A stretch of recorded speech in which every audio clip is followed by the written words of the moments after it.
కర్ణ. మనందరికి తెలుసు కర్ణుడు చాలా పవర్ఫుల్ క్యారెక్టర్ మహాభారతంలో అనేసి. కానీ ఈ 3 శాపాల వల్ల ఆయన లైఫ్ మొత్తం చేంజ్ అయిపోయింది. ఫస్ట్ వన్, ఆయన నడుస్తూ వెళ్తుంటే ఒక చిన్న పాప గీ క్యారీ చేస్తుంటే కింద పడిపోయింది.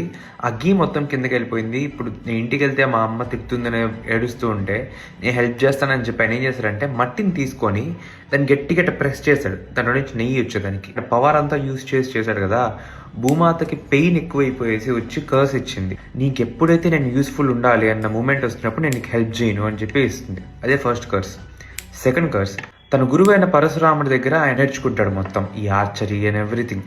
నేర్చుకున్నప్పుడు ఒకరోజు ఈయన ల్యాబ్ పైన పడుకొని నిద్రపోతూ ఉంటాడు పరశురాముడు. ఒక ఇన్సెక్ట్ వచ్చి కర్ణుడిని కుడుతుంది. అది కుట్టినప్పుడు మొత్తం బ్లడ్ ఫ్లో అవుతున్నా ఆయన కదలకుండా కాము కూర్చునే ఉంటాడు. సడన్ గా దాన్ని చూసి పరశురాముడు లేచి మెచ్చుకోకుండా రిటర్న్, నువ్వు ఎవరు ఇంతకీ ఇంత పెయిన్ వస్తానా కూడా నువ్వు ఆపుకున్నావు అంటే నువ్వు బ్రాహ్మణుడు కాదు, నువ్వు ఒక క్షత్రియుడు, నువ్వు బ్రహ్మాస్త్రం నేర్చుకునేదానికి నా దగ్గరకు వచ్చావు కదా, నువ్వు ఎప్పుడైతే బ్రహ్మాస్త్రం యూజ్ చేయాలని చెప్పి నువ్వు ట్రై చేస్తావో అప్పుడు ఆ యూజ్ చేసే మెథడ్ నువ్వు మర్చిపోతావు అని చెప్పిస్తాడు. అండ్ థర్డ్, ఒకరోజు ఆయన ప్రాక్టీస్ చేస్తుంటే ఒక బాణం డైరెక్ట్ గా వెళ్ళి ఒక కౌకి తగులుతుంది, ఆవుకి తగిలి అది చనిపోతుంది. అది ఒక బ్రాహ్మణుడు ఆవు. అది పాపం దాని మేత అది మేస్తూ డిస్ట్రాక్టెడ్ గా ఉంటూ నువ్వు చంపావు. సేమ్ నువ్వు కూడా ఒక బ్యాటిల్ ఫీల్డ్ లో డిస్ట్రాక్టెడ్ గా ఉన్నప్పుడు నీ ఎనిమి నిన్ను చంపేస్తాడు అని చెప్పి చెప్పిస్తాడు. ఈ 3 శాపాల వల్ల లైఫ్ మొత్తం టర్న్ అయిపోయింది.